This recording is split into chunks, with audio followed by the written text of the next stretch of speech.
everyone, welcome to the next video, which is all about making a cake, making a buttercream, and crumb coating. So let's get started. In here I have my dry ingredients, which are flour, sugar, salt, baking soda, and baking powder. And then we're going to whisk this for a couple of minutes so it's all combined. You might be thinking, wait, don't you typically cream butter and sugar first? Well, that's the creaming method, and I'm using the reverse creaming method, which is where you mix your flour and sugar together and then add in butter and mix it until it resembles coarse sand. This is going to coat all your flour in a layer of fat, which makes it harder for gluten to develop, which develops when you mix flour and water. By using the reverse creaming method, I can guarantee myself a nice, light and fluffy cake with a really delicate textured crumb, which is really preferred for this type of cake, which is a vanilla cake with a little bit of cinnamon. So I want to mix it until it resembles coarse sand, right about here. So it looks like you're on a beach. Always give your bowl a good old scrape down, and then you want to add in about a half of your milk and all of your oil. And you want to mix this on a medium speed for at least 2 minutes to help develop some gluten, because without any gluten, your cake would not rise at all, would not hold its structure. So I'm mixing this in a Hamilton Beach mixer and on speed 3 to 4 on my 7-speed mixer. So once you hit your 2-minute mark, your mixture is going to be whiter, brighter, and fluffier, which means it's time to add in your egg and milk mixture. So you want to add your first third of your egg and milk mixture and mix it until it's completely combined before adding your second third. This is also where I add in my extracts. So for this recipe, I used a half teaspoon of vanilla extract and a half a teaspoon of cinnamon extract, which is going to give it a really nice and light cinnamon flavor, but not going to be overpowering. In between my second and third addition of egg and milk, I also want to scrape down my bowl. So you want to make sure that you're getting all your ingredients emulsified together to have one smooth cake batter. If you don't do this and you have a lump of butter or a lump of flour, you could end up with an uneven cake. So now that I've scraped my bowl, it's time for my last addition of my egg and milk. Again, mixing on a speed of roughly 3 to 4 on my 7-speed mixer. I want to mix for about 30 seconds until all of it's combined. It's important not to overmix because we've already developed gluten. We don't want to have too much gluten and then have a dense and chewy cake. For this cake, I'm using 3 stainless steel 6-inch tins, and I'm going to liberally spray it with a flour and oil spray. You could also use butter and flour. You could use Pam, so there's lots of different options. And again, to make sure that I've actually mixed all of my batter, I'm going to give it one more hand mix before using a cookie scoop, a large cookie scoop, to portion out my batter to make sure each tin had the same amount of batter in it. So I did 3 scoops first and then measured or looked at how much batter I had left over and decided to do 2.5 more scoops per pan to make sure that I had 3 nice and tall and even cakes. This batter ended up being fluffier than I remembered it, and so I probably should have stuck with 4.5 to 5 scoops and not done an extra half scoop, or even stuck with just 4, in the fact that some of my cakes, or all of my cakes, went a little above the cake pan, but luckily nothing overflowed into the oven. Once you've filled your tins, you want to give them some taps on the counter just to make sure you remove any air bubbles, and then into the oven they go at 335 for about 25 minutes. So here they are. Once you see that the cakes have pulled away from the tins, it's time to flip them out and cool them completely. Onto the frosting. I am using a Ermine frosting. Ermine frosting is also called a boiled milk frosting or a pudding-based frosting, in which you can basically make a pudding base and then whip it with butter. It's super creamy and super delicious and probably one of my favorites. So here I am just measuring out my flour and sugar, and I add a little bit of salt, and then I want to mix it together until it's well combined. I like to mix in my flour and sugar or my cornstarch and sugar to make sure there's no or as little clumping as possible.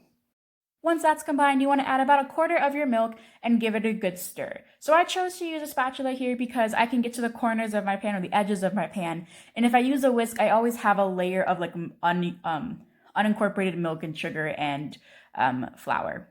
So I chose a spatula here, which got me the corners. However, I did end up having a couple of lumps left over. If you're concerned about this, just use a strainer to strain it out either now or toward the end of your pudding process. So with my burner on medium to medium high, it's time to cook this until it's thickened. I'm not making a creme pat, which means there's no eggs, which means there's no chance of this scrambling. However, you don't want to burn your bottom, so definitely don't walk away, but you don't have to stir it the entire time. You just want to stir it, just make sure again that bottom is not burning until you reach at least first boil. First boil means that you have basically activated your flour or cornstarch, whatever you choose to use, and basically when you stop stirring, you should see some bubbles coming through the middle, not just around the side, so it should be actively boiling. Once you do that, you know you cooked out all your flour and you know you won't have a flour taste. This is where I added my 1/4 teaspoon of almond extract for my buttercream, and I want to keep stirring it just for a little bit longer to make sure I have the right consistency. I like my buttercream pretty thick, which means that I want my pudding to be pretty thick as well. Do you remember this will thicken as it cools? So my consistency I look for is when I drag my spoon or my spatula around the side. It doesn't immediately flow right back and fill it. It's very slow moving. It holds a nice V on the spoon. I think that was perfect, which means it's time to put this in a container and then put it in the fridge or freezer. To make my buttercream, I want this to be at room temperature, so I chose to pop this in the freezer and stirring it every 10 minutes or so until it was nice and basically handleable and not going to melt my butter. However, you could easily leave this on the counter or pop it in the fridge and it would come to room temperature in a couple hours. So with my pudding mixture made, it's time to finish this buttercream. So the one thing you need, butter. So you're going to whip your butter till nice, light, and fluffy and smooth, lots and very airy. And then you want to add your pudding mixture in. Again, your pudding mixture should be room temperature or maybe just slightly warm, but you don't want it to melt your butter. And then you want to add it in 1 tablespoon at a time. Similar to adding eggs into a cake mixture, if you add in all your pudding at once, you risk breaking your mixture and not having things emulsify, and basically your mixture won't ever come together. To make this buttercream nice and fluffy, I'm using a whisk attachment, and I'm using speeds 5 to 6 on my 7-speed mixer. I typically reserve 7 just for egg whites or if I really need to get stuff moving. With my mixer, it's Hamilton Beach mixer, there's about a 1/2 inch of gap between the mixer head and the bowl, which means that if I don't have enough mixture in there, everything just squishes to the side and never moves. So sometimes use 7 to get stuff moving in there. As always, do 1 scrape down at least to make sure you get in the bottom of the bowl and the sides of the bowl, and then keep whisking. So I thought this looked pretty good. It felt pretty smooth. So I transferred it to a bowl and I test the texture with my spoon and my spatula. And this felt a little thick. It didn't feel as creamy. It didn't look as white. There were still chunks of butter in it, and I was really concerned what was going on. However, I realized I forgot a 1/2 cup of butter, or actually a 1/4 cup of butter, which means it didn't whip up as it needed to. So I popped it back in the mixer, added my butter, and this was much better. So light and fluffy, lots of air bubbles. This is what I want.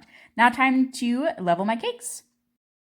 As you can see, my cakes have quite a ridge, and that is just from me overfilling my tin. So definitely next time I use this, I'm going to probably only do 4 scoops. I also think I realized that I've never whipped my cakes enough, so that way they've always been a little more dense than this. So these ones are very light and fluffy, as you can see in the bottom here. I should have used parchment papers. So typically I never use parchment when the cakes are just for myself because I don't want to waste ingredients or waste parchment, and my cake stuck. So that'll become the middle. So always important to stick your cake down with some buttercream. I piped it down because I'm going to fill it with some dulce de leche that I made by just heating up some sweetened condensed milk until it turned nice and caramelized, and then adding some heavy cream. Stack on your next tier and repeat the process. So push it down, add your buttercream dam, and then you want to fill it with your dulce de leche. These cakes were super fluffy, so I probably should have frozen them. I just popped them in the fridge for an hour and there were crumbs everywhere. So I would definitely recommend freezing your cakes. And once you have all your layers stacked, it's time to crumb coat. A crumb coat is just when you're coating your cake with a light layer of frosting to lock in all of those crumbs. And this is super important so that way your outside layer of frosting is nice and smooth. And so I start with the top of my cakes and get my top fairly level and then move on to the sides. When doing a crumb coat, the best strategy is to use a completely separate bowl with as much icing as you think you're going to need to make sure you're not putting your crumbs back into your final coat of buttercream. Because if you're using the same bowl and you end up mixing all your buttercream, you're going to have lots of crumbs everywhere, and there's going to be no real way to get it out. So just be aware of that. You also want to use a minimal amount of frosting because this frosting you can't use again. So you don't want to glob on, pounds and pounds and then scrape off everything to have nothing left for your final coat. So with my cake coated, I move on to my bench scraper, which I hold parallel to the cake, and then just scrape off frosting to make sure that everything is nice and smooth. This doesn't have to be perfect. You want the cake just to be coated, so you should still see the cake underneath. I then want to go back and just kind of clean up my edges a bit on the top of the cake since they're a little slanting inward, and then do a couple more passes, and then I'll be ready to go for my final coat in the morning. I want my top to be nice and smooth, so once I smooth my sides again, I'm then going to go back and then just readjust my top to make sure that all edges are nice and flat. So right here, I'm just using a palette knife to scrape off the top buttercream. However, you could also pop this in the fridge for a couple minutes and then use a warm knife or a warm palette knife to scrape off the edges with that knife. We're just gonna slightly melt the frosting to make it all nice and smooth and give you a nice smooth layer. Either way is fine. And then have a little lip, so back with the bench scraper I go to get this nice and smooth, and then one more pass with the palette knife. And with that, my cake is all set. Thanks so much for watching to the end here, and if you guys liked it, you guys know what to do, and hopefully I will see you guys in the next video. Until next time.